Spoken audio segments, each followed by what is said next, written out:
Tu-Ha, 1966. The sun over Tu-Ha was a relentless, punishing presence, turning the red clay roads into choking dust and the air into a humid, heavy blanket. For Private Dagnall of the 4th Infantry Division, the heat was as much an enemy as anything else. Nag, a lean man whose eyes held a perpetual, thoughtful concern, was a medic, thrust from the sterile quiet of a stateside hospital into the overwhelming cacophony of the Vietnam War.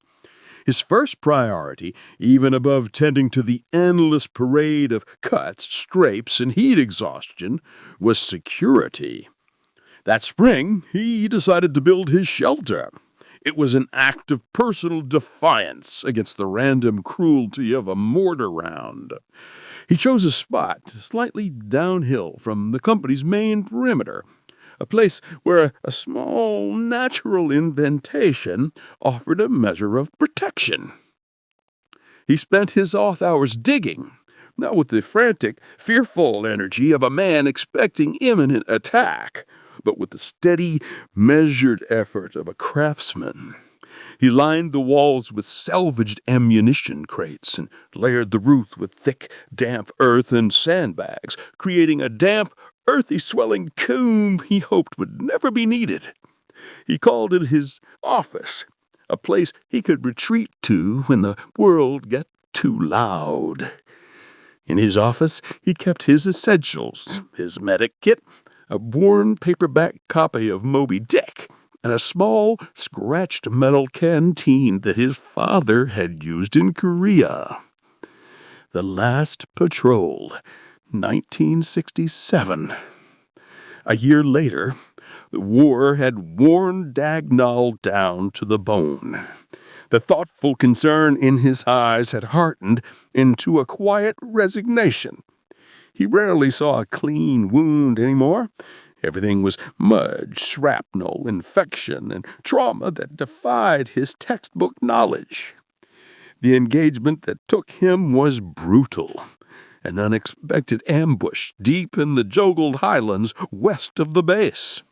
It began with the sudden, deafening roar of automatic fire, transforming a quiet march into a desperate scramble for cover. Nag was everywhere at once, dieting tracer fire to reach its screaming riflemen, his own fear buried beneath the professional urgency of keeping men breathing. The fighting devolved into close-quarters chaos. A small pocket of the platoon, including Nag, was pinned down near a flooded rice paddy, separated from the main unit.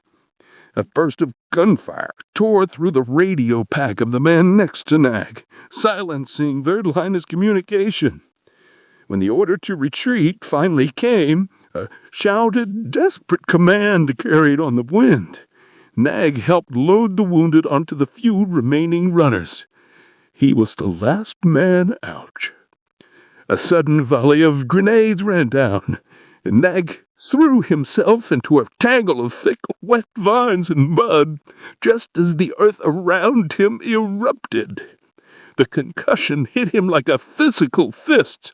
The smell of sulfur and burning jungle filled his lungs. When the ringing in his ears finally subsided, all he could hear was the fading sounds of battle and silence. The rest of the platoon, believing he was lost to the blast, pushed on. When they finally returned to search, they found only a scene of destruction, bloodied mud, discarded casings, and tangled foliage. They found his medic kit, the canvas bag split open, its contents scattered, a final, grim confirmation. Doc Noggle was gone. He was logged as MIA, presumed killed in action. His office, back at Tuy Hoa, sat empty, a mute testament to a life ended in the confusion of war. The twist. But Doc Noggle was not dead. When the smoke cleared, he was alive, though dazed and injured. He found his way not back to the fight, but deeper into the jungle, driven by a raw survival instinct. He wasn't running from the enemy. He was running from the war itself. He instinctively moved north, carrying only the small, heavy metal canteen from his bunker, an almost superstitious comfort. He wasn't thinking about a return, only about the desperate, overwhelming need to heal. And that is where the story truly begins. Let's proceed with part 2, The Village of Refuge, detailing Nagl's survival and his quiet new life after his presumed death. The treachery of silence. The first few weeks after the battle were a blur of pain, fear, and instinctive movement. Nagl's leg was badly bruised, and the internal ringing from the blast was a constant companion. He moved not with military purpose, but with the quiet desperation of a hunted animal, driven by the simple, non-negotiable imperative to survive. He instinctively moved north, away from the American coastal presence and into the tangled, mist-shrouded highlands, the realm of the indigenous Montagnard tribes and isolated Vietnamese hamlets. His initial encounters with the local people were terrifying. He was a ghost in olive drab, the face of the foreign war machine. He survived by scavenging and staying hidden until, weak and feverish, he collapsed beside a remote mountain stream. He awoke to the cool, earthy smell of herbs and the soft murmur of a language he didn't understand. He was lying in a small, windowless hut, his wound meticulously dressed with poultices of mashed leaves. Standing over him was an elderly woman, her face a map-road of deep wrinkles and quiet strength. She was the Ba Linh, the village Ita, the traditional healer. The trade. The village, nestled deep in a valley where the war rarely touched, was called Bình Yên, meaning peaceful, a calm. For the villagers, the young American soldier was a curiosity, a potential threat, but also a wounded man. The old woman, Ba Linh, took the pragmatic view. He was a skilled healer who needed saving. For days, they communicated through gestures. Ba Linh would point to a plant, and Nagl, using his medical knowledge, would nod or shake his head, confirming or contradicting its use. When he was strong enough, he showed her how to properly clean a deep wound, how to set a simple fracture, and how his field antibiotics, which he had salvaged in his canteen, could tame raging fever.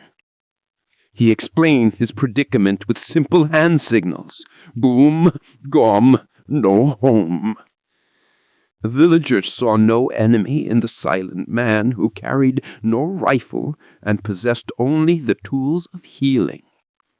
They gave him simple clothes, a bowl of rice, and a new purpose. Doc Nagl became Ong Bak, the doctor. The new life. For the next 10 years, Nagl disappeared completely into the fabric of Bình Yên. He helped Ba Linh harvest roots and leaves under the brutal sun. He learned the names of plants in Vietnamese and their potent properties. He delivered babies, mended broken bones of children who fell from trees, and tended to the chronic, weary aches of the elderly. His hands, once trained to treat battlefield trauma, grew steady and expert at the gentle art of healing a community. He never spoke of the war, the uniform, the rank, the country. They became memories belonging to another man, a man he had left for dead in a muddy rice paddy. He learned the rhythm of the valley, The sound of water buffalo, the chime of bells from the distant temple, and the laughter of children he watched grow up. His only link to his past was his metal canteen, which he now used to store his most potent dried herbs, and his original refuge. Years earlier, having successfully navigated the treacherous journey north, he'd found his old office. It was a small, almost superstitious pilgrimage. The bunker was crumbling and overgrown, but it was still there. It was there. On the 10-year anniversary of his disappearance, he slipped a tiny, faded scrap of paper into his empty canteen and left it inside the bunker. The team worked carefully, the air thick with anticipation. The structure was nearly collapsed, but when they cleared the debris, the interior was exposed, a cramped, dark space smelling only of damp earth. Lying on the floor, beneath a rotten wooden beam, they found it, a small, rusted metal canteen. Hayes's heart hammered against his ribs. He knew the significance of personal items. He pried open the canteen and, shaking out a cloud of dry red dust, watched a brittle, tiny piece of paper flutter to the ground. He unfolded the note with shaking fingers, revealing the faded ink, "Gone north, need to heal." The note was proof of survival, a decade-old echo of a soul in flight. It changed everything. Nago was not a casualty of battle. He was a casualty of peace, a man who had chosen to walk away. The search immediately focused on the remote northern highlands. For weeks they followed faint rumors gathered from nomadic traders, stories of a pale, silent Ongbaks, a doctor who lived far in the mountains, a man who healed both people and animals. The team followed a narrow, overgrown track for 2 days before they heard the distant, unmistakable sound of a hammer tapping wood. When they finally broke through the dense foliage, they stopped dead. The village of Binyan was quiet, pristine, and tucked away from the world. And in the center of the village, kneeling on a woven mat, was a man.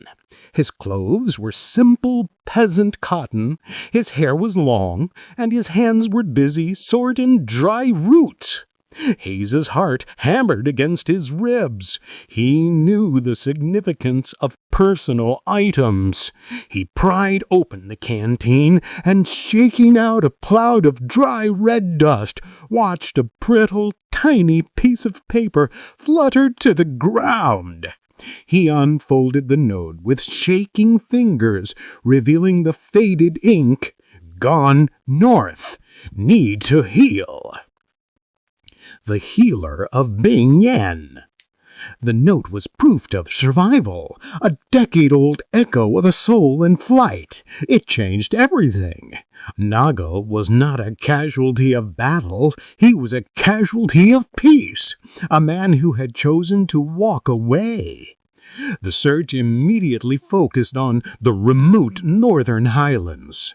For weeks they followed faint rumors gathered from nomadic traders, stories of a pale, silent Ongbaks, a doctor who lived far in the mountains, a man who healed both people and animals. The team followed a narrow, overgrown track for 2 days before they heard the distant, unmistakable sound of a hammer tapping wood. When they finally broke through the dense foliage, they stopped dead. The village of Binyan was quiet, pristine, and tucked away from the world. And in the center of the village, kneeling on a woven mat, was a man. His clothes were simple peasant cotton. His hair was long, and his hands were dizzy sorting dry roats.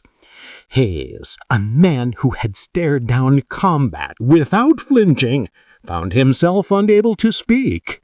The man looked up. His face was weathered, but his eyes, those sane, thoughtful, concerned eyes that had belonged to a young medic, stared back. It was Doc Nuggle. The reunion was not dramatic, but profound. No shouts, no tears, just a moment of quiet, heavy recognition. Nuggle simply nodded, a faint, almost apologetic smile touching his lips. He understood their journey. He understood the decade of questions they carried. He stood up, brushing dirt from his clothes. He said, "I found my peace here." His English was slow and rusty, but perfectly clear. "I had a choice, stay and fight, or leave and heal.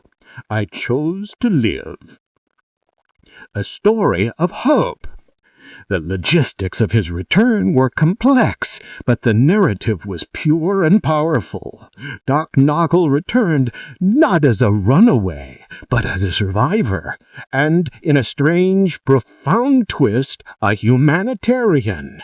His was the first story that transcended the bitterness of the war, a tale of a man finding redemption and hope by putting down his tools of conflict and taking up the tools of reconstruction. His reappearance became a national sensation, a true legend of survival, peace, and hope. The soldier, presumed dead, was alive, living proof that the human spirit could always find a path toward reconstruction, even in the deepest wilderness. We have arrived at the final, crucial chapter of Doc Noggle's incredible story. Let's detail Part 4, The Homecoming, and explore the powerful impact of his return. The emotional bridge. The journey from the quiet Vietnamese valley of Binh Dien to the glaring scrutiny of the American public was a profound shock to Doc Noggle's system. He was no longer Bach, the humble village healer. He was now Private Doc Noggle, a legend and a symbol. His first steps back on American soil were not taken alone. They were televised, analyzed, and wept over. The moment Nagel stepped off the plane, he was enveloped by a sea of conflicting emotions. The media frenzy, the respect of his fellow veterans, and the raw 10-year-old grief of his family. The most difficult meeting was with his parents, who had held a memorial for him 13 years prior. Their initial shock gave way to a powerful, wrenching moment of reunion. His father, seeing the tired wisdom in his son's eyes, didn't ask about the battles. He asked about the peace. His mother, holding him tight, simply repeated, "You're home, you're home." It was a homecoming that simultaneously healed a decades-old wound and opened a new one, as Noggle struggled to reconcile the gentle life he had created with the chaotic world he had rejoined. The power of the note. His story instantly transcended politics and conflict. The core message, the note he left behind, became the most potent part of the narrative. Gone north, need to heal. This phrase resonated with an entire generation wounded by the war, both soldiers and civilians. It wasn't about winning or losing. It was about the fundamental human need for healing and redemption. He hadn't deserted. He had followed an instinct for survival and a calling for service. He was a living parable about finding peace after the storm.